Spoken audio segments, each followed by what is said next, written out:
Atenção porque vai começar a aula de língua portuguesa.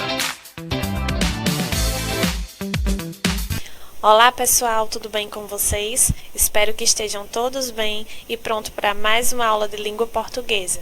Eu sou a professora Fernanda Cordeiro e estarei com você em mais uma aula. Então vamos iniciar fazendo a correção da atividade da aula anterior, tá bom? Da aula da semana passada. Eu tinha aí um texto onde ele titulava "Por que salivamos diante de uma comida apetitosa?". Então, ele iniciava o texto com esse questionamento. Na primeira questão pedia: o texto de divulgação científica traz resultados de pesquisas e estudos sobre o tema abordado. Retire do texto a fala de um especialista sobre o tema.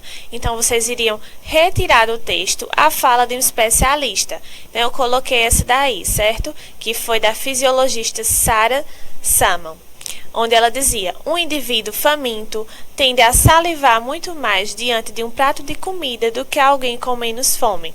Então, tá aí entre aspas, certo? Bem direitinho, bem separadinho, a fala da especialista sobre o tema, certo? Então, espero que vocês tenham acertado a primeira questão, estava bem fácil. A segunda questão dizia: qual a possível intenção do autor de construir o título em forma de pergunta? Por que vocês acham que ele iniciou, colocou esse título aí em forma de questionamento, como uma pergunta? Quando você pegava esse texto e olhava o título, por que salivamos diante de uma comida apetitosa? Não causou aí uma curiosidade em vocês, não, em ler o texto, em saber o porquê, né? Então, a intenção dele, a intencionalidade dele foi despertar a curiosidade do leitor em relação a esse tema. Então, por isso ele iniciou com uma pergunta aí, tá bom, pessoal? Terceira questão. Vocês iriam colocar V para verdadeiro e F para falso sobre o gênero em análise. Então, eu tinha aí algumas afirmativas em relação ao texto de divulgação científica, onde vocês iriam colocar V se fosse verdadeiro ou F para falso. A primeira: o gênero artigo de divulgação científica tem a finalidade principal de popularizar a ciência. Verdadeiro, certo? É um gênero onde ele tem a popularizar aquilo que foi pesquisado, né? Ele quer passar para o maior número de pessoas possíveis.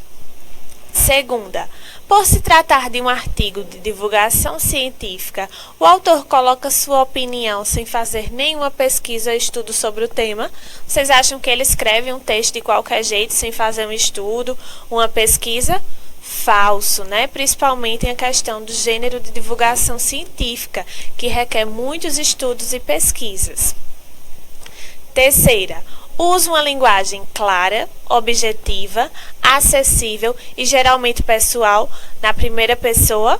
Falso. Ele sim utiliza uma linguagem clara, objetiva, acessível, porém ele não utiliza a primeira pessoa, né? Ele não pode colocar eu acho, eu acredito, na minha opinião, né? Então ele tem que usar da terceira pessoa. Então aí está falsa. Quarta, é notório a presença de termos técnicos da área, essenciais da língua científica. Verdadeiro, né? Então, se é um texto de divulgação científica, um texto científico, ele traz sim termos técnicos e específicos da área a ser abordada. Então, verdadeiro. E a última afirmativa aí: tem por finalidade transmitir conhecimento de natureza científica a um público mais amplo possível. Verdadeira, certo? Então, ele vai transmitir aquele conhecimento ao maior número de pessoas possíveis. Quarta questão. De acordo com o texto, salivamos diante de um alimento saboroso por quê? Letra A. A salivação é a primeira etapa da digestão dos alimentos. Letra B. A visão do prato e seu cheiro desregulam o cérebro. Letra C. É uma forma de apreciação do alimento saborosa. Letra D. A imagem e o cheiro do alimento faz o cérebro ativar glândulas produtoras de saliva. Então, a alternativa correta é a letra D, ok, pessoal? Super fácil, acredito que todo mundo acertou. a quinta questão. Na quinta questão, eu tinha aí um infográfico, né? Nesse infográfico, eu trouxe informações, né, sobre a segurança pública. Então, ele traz aí vários números, né, várias estatísticas em relação à segurança pública. Pelos dados apresentados no infográfico acima sobre a violência, pode gerar no leitor um sentimento de desconsideração. Vocês acham que ele desconsiderou esse conteúdo aí do infográfico? Preocupação, tranquilidade ou inveja? Então, tá bem na cara aí que é uma questão de preocupação, né? Se nós estamos vendo aí que está se tratando de violência, né? Então, letra B seria a alternativa correta, ok? Então, tenho certeza que todos vocês acertaram a atividade, tá bom? Então, vamos lá para nosso conteúdo de hoje. Verbo, núcleo das orações verbais. Então, nós começamos aí fazendo uma recapitulada. O que é um verbo, pessoal? Pensem aí em casa, eu tenho certeza que todo mundo lembra o que é um verbo. O verbo é aquela palavrinha que vai indicar ação, estado ou fenômeno da natureza, certo? Então, tem um exemplo aí nesse quadrinho. Ação, cair. Então, cair é uma ação. Então, é um verbo que representa a ação. Estado, aí o estado em que a pessoa se encontra. O verbo estar. Então, eu tenho aí o homem, certo? Representando o estado. E chover, representando aí um fenômeno da natureza, certo? Eu tenho aí o verbo chover. Então, vamos diferenciar, saber o que é uma frase e o que é uma oração, para que aí nós possamos identificar os verbos ou em uma frase ou em uma oração. A frase, ela vai ser um enunciado de sentido completo que pode ou não apresentar um verbo. Então, na frase, eu posso ou não, certo, ter um verbo, certo? Por exemplo, silêncio. Quando eu digo silêncio, eu utilizei apenas uma palavra, certo? Estabeleci o sentido completo, todo mundo compreendeu o que eu quis dizer. Se eu chego na sala de aula e digo silêncio, né? Então, todo mundo vai entender a mensagem, né? Vai haver uma comunicação ali. E não tem a presença de verbo, certo? Então, é uma frase. Quando eu digo também, que dia lindo, né? Eu também não tenho verbo aí nessa frase. Então, aí é uma frase realmente, eu não tenho a presença de verbos. Já na oração, é um enunciado que apresenta necessariamente um verbo. Então, na oração, eu preciso sim ter a presença de um verbo ou de uma locução verbal, certo? Que nós vamos ver aí bem direitinho o que é uma locução verbal. Mas já para ir adiantando, a locução verbal é quando eu tenho dois verbos juntinhos, certo? Dois ou até mais juntinhos fazendo a função de um só. Exemplo, os funcionários fizeram um curso no mês passado. Então, eu tenho aí o verbo fizeram, certo? Então, se tem verbo, é uma oração, certo? Ainda estou lendo aquela revista sobre a Amazônia. Percebam aí que agora eu tenho dois verbos juntinhos, então eu tenho uma locução verbal. Ainda estou lendo aquela revista sobre a Amazônia, certo? Então, recapitulando, frase, ela vai estabelecer o sentido completo, podendo ou não apresentar verbo. E na oração, eu tenho que ter necessariamente um verbo ou uma locução verbal, ok, pessoal? O núcleo da oração é o verbo ou a locução verbal. Então, eu posso dizer que a base da minha oração, onde vai gerar a ação, né, principal, vai ser o meu verbo ou a minha locução verbal. Então, toda a minha oração, né, toda a minha frase, ela vai se voltar em torno do meu verbo. Então, os verbos eles podem estar expressos ou ocultos. O número de verbos e locuções verbais na frase, ele vai representar o número de orações, certo? Ou seja, se eu tiver um verbo, eu tenho uma oração. Se eu tiver dois verbos, duas orações. Três verbos, três orações. E assim por diante, certo? Vamos ver aí no exemplo. Subiu de novo o preço da gasolina. Frase com um verbo, aí eu tenho o verbo subir, certo? Então, se eu tenho um verbo, nessa oração eu tenho uma oração. Então, um verbo, uma oração. O hospital exigia que houvesse silêncio. Frase com dois verbos, certo? Exigia e houvesse. Então, dois verbos, duas orações. Se eu tivesse aí uma frase com três verbos, eu teria três orações. Então, a quantidade de verbos será a mesma quantidade de orações, ok? A maioria dos gramáticos da língua portuguesa costuma atribuir à oração uma qualidade discursiva bastante particular, que há de expressar um conteúdo informativo na forma de uma construção dotada de um verbo. Então, eu vou ter aí uma oração aí discursiva, né, uma questão voltada em torno de um verbo. Independentemente dessa construção expressar um sentido acabado no discurso oral ou escrito, o verbo torna-se fundamental para caracterizar a oração. Então, percebam aí que o verbo vai ser fundamental aí na oração. Por isso, a determinação de que o verbo é o núcleo de uma oração. Então, ele vai ser a palavra principal, vai ser a base da minha oração, certo? Em torno dele que vai ter toda a ação voltada. Gabriel toca sanfona maravilhosamente. Então, eu tenho aí o verbo tocar, né? É o enunciado em forma de oração com sentido acabado. Já quando ele diz, portanto, traz felicidade, tem o verbo aí trazer. Então, esse enunciado aí em forma de oração, ele está sem sentido acabado. Nesses dois exemplos, observamos, ora a expressão de um conteúdo comunicativo completo, que foi no primeiro exemplo, e ora a ausência desse enunciado significativo. No entanto, em nenhum dos casos podemos notar a falta de um verbo. Então, percebam aí que mesmo tendo uma frase com sentido acabado e outra com sentido inacabado, ambas têm aí a presença do verbo, certo?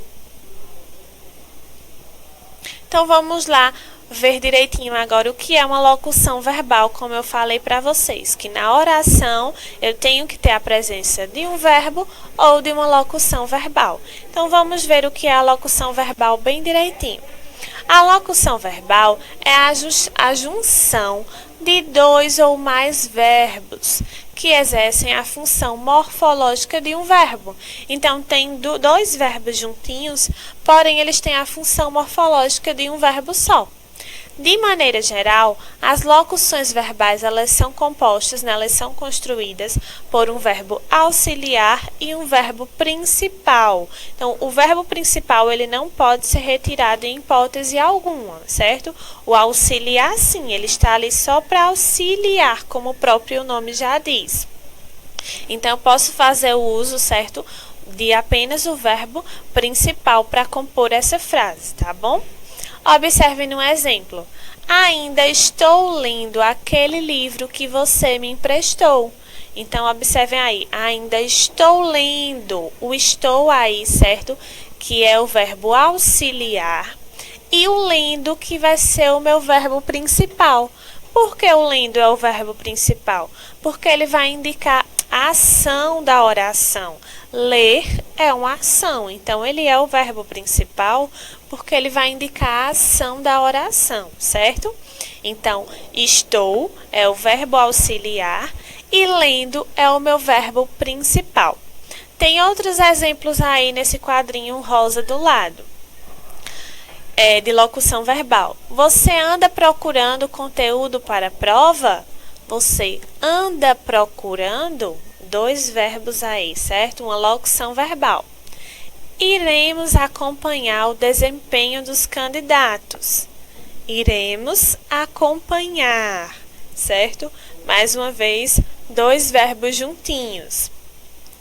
Tenho de chegar cedo para estudar.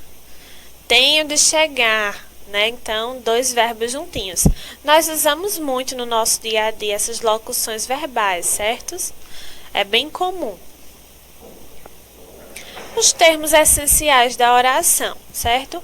O verbo, ele vai estar presente nos termos essenciais da oração. Quais são os termos essenciais da oração? O sujeito e o predicado, certo? Em geral, as orações se estruturam a partir de um sujeito e de um predicado. Esses dois termos são considerados essenciais. Então, é fundamental ter um sujeito e um predicado dentro da minha oração, certo?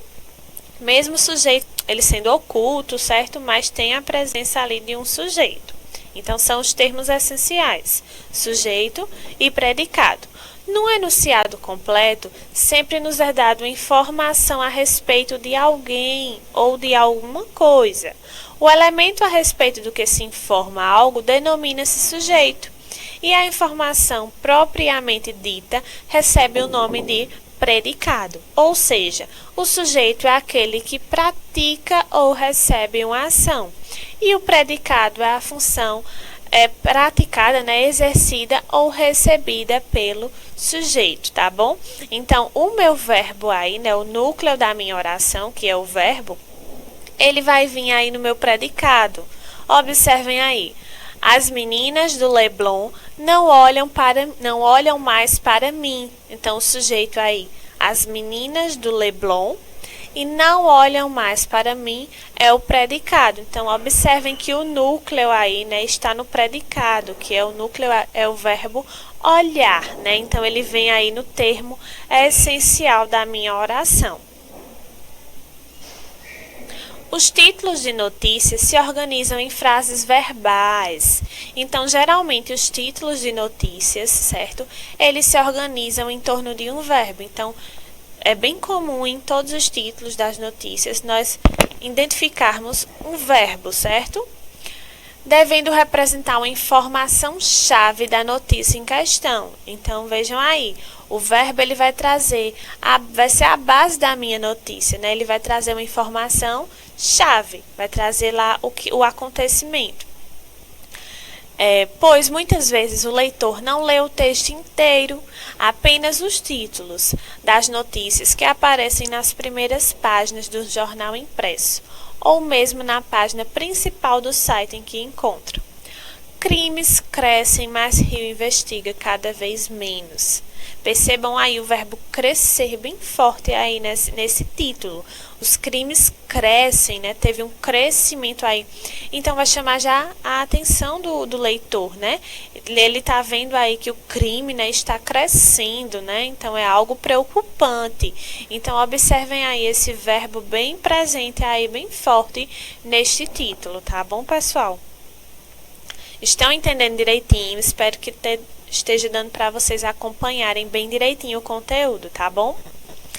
A escolha do verbo a ser utilizado é fundamental para o que se quer transmitir, pois os verbos nocionais são núcleos das orações em que aparecem. Os verbos nocionais são aqueles que vão indicar ação, uma prática, como nós vimos no exemplo, crescer, né? Eu tenho aí uma ação, atuando sempre como núcleo do predicado. Então, esses verbos nocionais aí, eles vão ser sempre o núcleo do predicado. E os verbos não nocionais são aqueles que vão indicar o estado de ser do sujeito. Vejam aí nesse exemplo bem prático e dá para vocês identificarem bem direitinho. A garota virou uma fera. Nesse aí, a garota virou uma fera, indica o estado de ser da garota, certo? Então, por isso aí um verbo não nocional, certo? Aí eu utilizei também o mesmo verbo no segundo exemplo. Porém, no segundo exemplo agora, ele está indicando uma ação. Vejam mesmo aí a questão do contexto em que foi envolvido o mesmo verbo e em duas situações um indicou estado e outro indicou a ação. No segundo exemplo, a garota virou o pé. Então, virar agora é um verbo nocional, porque indicou a ação, né? O que aconteceu, o acontecimento, né? Algo que ocorreu com o pé da garota, né? Então, utilizei o mesmo verbo em dois exemplos. O primeiro indicando o estado de ser da garota, quando ela diz que virou uma fera, quando diz que a garota virou uma fera. E o segundo agora indicando uma ação, quando diz que ela virou o pé, ok? Compreendido? Vamos lá. A presença do verbo como núcleo nas orações da tirinha a seguir. Vejam só essa oração. Essa tirinha, certo? Para um homem se realizar, ele tem que ter um filho, plantar uma árvore e escrever um livro. Pai, deixa que eu escreva o livro. Corre lá que a muda que você plantou deu formiga. Observem que em cada um desses quadrinhos, em cada um dos balãozinhos, né, das orações que foram ditas pelo homem, né, pelo pai do menino, em todas elas, ele utilizou-se de verbos. Então, todas as orações ditas, elas giraram, né, em torno de um verbo, né? Então, esses verbos, eles foram o núcleo dessas orações, porque eles indicaram ações presentes aí, certo? Quando diz, para um homem se realizar, ele tem que ter um filho, eu tenho aí o verbo ter. Depois, plantar uma árvore. Eu tenho aí a ação de plantar. Escrever um livro. Tenho aí o verbo escrever, né? Que depois também ele repete no último quadrinho. E também quando ele diz, corre, pai, que a muda que você plantou deu formiga. Então, observem aí também a ação de correr. Então, em todas essas falas aí do homem, na tirinha, ele utilizou de verbos, né, para indicar ações que foram praticadas no decorrer do tempo. Certo, pessoal? Então, vamos lá para a atividade. Eu tenho aí um texto, certo? Onde tem o seguinte título: cirurgias estéticas em animais são proibidas pelo Conselho Federal de Medicina Veterinária. Eu vou ler esse texto aí para vocês. O Conselho Federal de Medicina Veterinária, CFMV, proíbe cirurgias mutiladoras com finalidades estéticas em animais domésticos e estabelecer normas regulatórias para a realização de cirurgias em animais de produção e silvestres. De acordo com o veterinário, cirurgião geral de pequenos animais e conselheiro do CFVM, no Distrito Federal, Rafael Silva de Souza, embora realizados com frequência, procedimentos como conchectomia parcial, corte da orelha, caudectomia, corte da cauda, e a retirada de cordas vocais de cães e de unhas dos gatos são proibidas pelo Conselho. O especialista destaca que são cirurgias com finalidade somente estética, que retiram do animal características de sua própria natureza, prejudicando o bem-estar das espécies. Ele lembra que as mutilações são consideradas um crime ambiental. Então, vamos lá para as questões, certo? Referentes a esse texto. Agora, vamos lá responder. Pensem aí, certo? Conforme eu for lendo as questões, vão aí vendo as respostas, tá bom? No slide, primeiro parágrafo da notícia acima, há dois verbos no tempo presente. Aponte-os. Então, vamos voltar lá para o texto para nós conseguirmos identificar esses dois verbos presentes aí, certo? Cirurgias estéticas em animais são proibidas pelo Conselho Federal de Medicina Veterinária. Então, percebam aí, são proibidas. Eu tenho esses dois verbos aí presentes no meu título. Então, se eu tenho dois verbos juntinhos aí, eu tenho uma locução verbal aí presente no meu título, ok? Vamos lá para a segunda questão.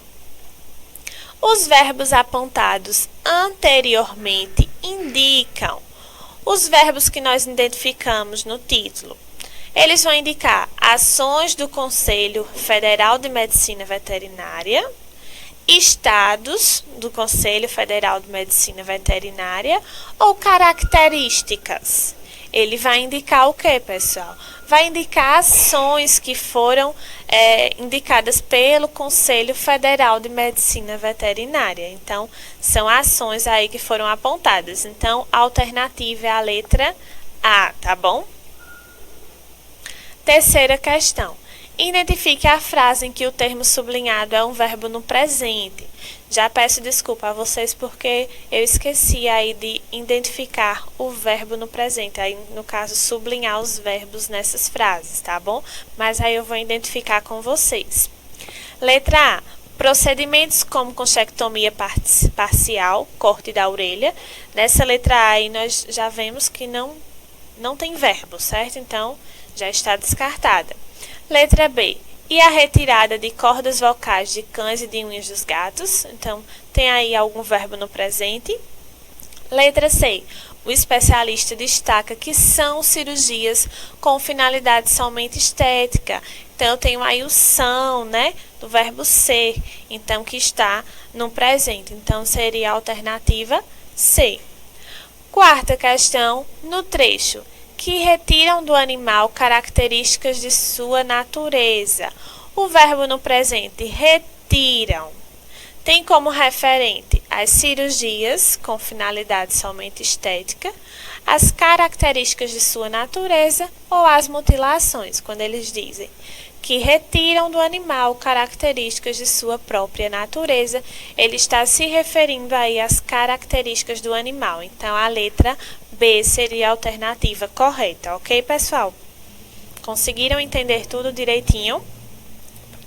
Então, por aqui encerramos nossa aula de hoje, certo? Trouxe aí para vocês uma dica de leitura, né? Aproveitem que vocês estão em casa, né? Estão no lockdown. Então, façam essa leitura, uma leitura bem tranquila, bem leve, bem gostosa, certo? Que é o livro Marcelo, Marmelo, Martelo, de Ruth Rocha, certo? Espero que vocês aproveitem aí a dica de leitura e realmente consigam fazer essa leitura bem legal. Então, eu tenho aí as referências, certo? As referências. E é isso, pessoal. Muito obrigada pela atenção de vocês. Fiquem com Deus, fiquem em casa e até a próxima aula. Tchau, tchau.